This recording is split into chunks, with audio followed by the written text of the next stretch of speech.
जिथे जिथं महाविकास आघाडीचा उमेदवार आहे त्याची निशाणी बघू नका.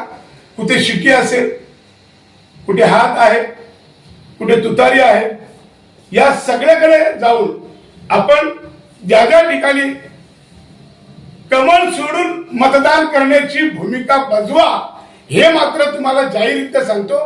आणि माझं आव्हान आहे, हे दिवाणचं नाव काय घेणार नाही, हे परवा येतील, सोसायटीच्या अध्यक्षांना बोलवतील, त्यांना गुंडाची सवय आहे, ती पत्रकार परिषदेमध्ये गुंडायचं, तर आपण तुम्ही आम्ही काय. म्हणून मी जनतेला सावधतेचा इशारा देतो.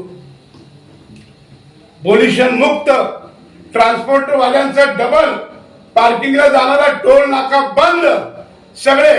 मग माझे राजस्थानचे भाई असतील, माझे सरदार भाई असतील, सगळे व्यापारी जेवढे ट्रान्सपोर्टर आहेत, भीमा कॉम्प्लेक्स मधून बाहेर जाणारे ट्रान्सपोर्टर आहेत, यांचा टोल नाका बंद जर करायचा असेल तर आपण महाविकास आघाडीच्या उमेदवारांना निवडून द्या. हा देखील माझा अट्टास आहे.